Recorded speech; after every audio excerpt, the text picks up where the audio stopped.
皮鞭这个物件，不知何时拜某些俩仨人就能演的动作片所赐，已经渐渐变成了蜡烛的黄金搭档。在普罗大众里，现有逐渐被忘掉武器属性，成为红灯区专用小道具的势头。其实，如果我们把时间往前倒退40年，这东西在当时还是在印第安纳琼斯手里走南闯北的护身利器。某不愿透露姓名的贝尔蒙特家族也利用手里的圣鞭，闯入某德性吸血鬼家中打砸抢烧。今天我们就来聊聊皮鞭这种武器如何从潇洒装酷的利器变成了上不了台面的情趣道具。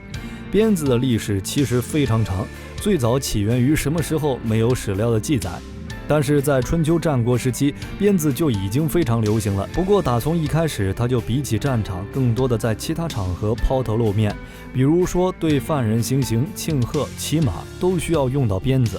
有时候朝堂之上也会有专门的人用非常大的鞭子抽在地上，发出声响，这叫竞鞭，意思是让大家肃静。在冷兵器的分类中，鞭子分为软硬两类，一个刚一个柔。其实在冷兵器领域里，很多时候往往是后者更出名一些。历史上那些名将说起用鞭，基本上用的都是铁鞭，讲究一个简单粗暴，如果一鞭砸不碎对手脑壳，那就一直砸。相比之下，软鞭就阴柔不少。软鞭大多范围广阔而姿态多变，不熟练者很容易自伤其身，十分讲求使用者的技术水平，并且由于鞭体通软且长，挥舞时必须借助鞭体移动惯性来运动，因此一鞭抽出去以后，收回也变得非常麻烦。而且这个问题鞭体愈长愈为明显。至于鞭子的威力，其实慢镜头下可以反映出鞭子长度对挥击反应的影响。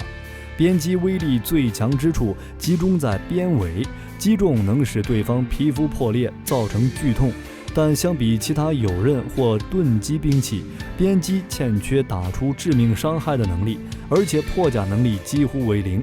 别说全副武装的敌人，很多时候拿出冬天穿的鸭绒棉袄套上，就能大幅减低鞭击伤害。如果用鞭身其他部位击中目标的话，由于劲力传递有差异，威力将会大大减小。因此，虽然鞭子看起来非常长，但实际上能达到杀伤效果的范围非常狭小，而且击中难度也非常高。对付同样一点装甲都没有的敌人还行，只要对面防御力稍微提升一点，鞭子的杀伤力马上就大幅度下降。要说这世界上有什么部队敢真的拿鞭子上战场，那可能也就只有疯狂的色孽大军了。要说鞭子身上最让人不知道有什么用的部位，那可能莫过于鞭梢了。总有一种抽人次数太多尖端爆开的感觉。鞭梢分叉的真相其实非常简单，对于实用性的鞭子来说，鞭梢多是为了耐用的。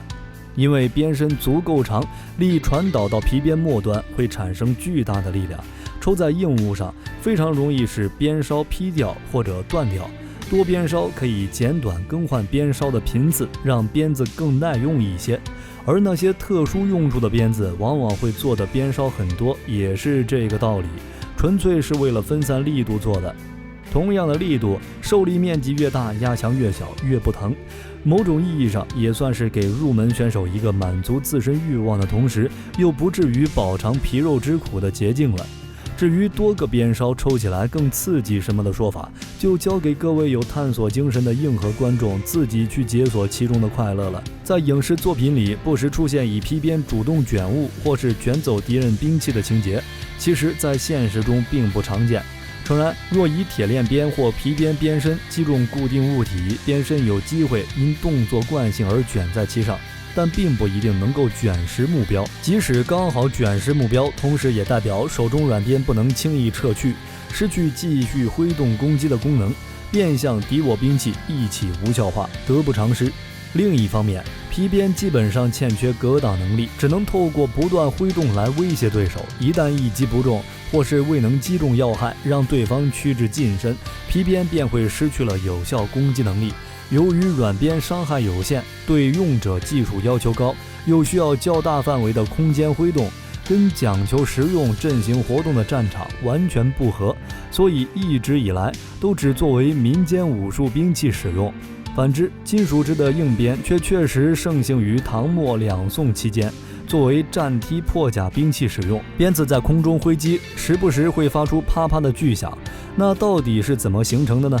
那记巨响其实是由鞭子尾部击出小型音爆所产生。当鞭子挥动时，动力经由鞭体以波纹状向尖端传去，直至接近末端时，速度迅速提升。当鞭子的一段运动速度超过音速时，便产生了一个小型音爆，发出巨响。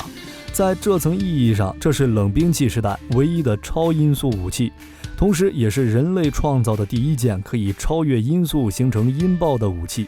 只不过如今这种声音在民间反而更受河边公园健身的大爷大妈和红灯区老顾客的喜爱。这巨大的画风差距恐怕也是冷兵器里仅此一家，别无分店了。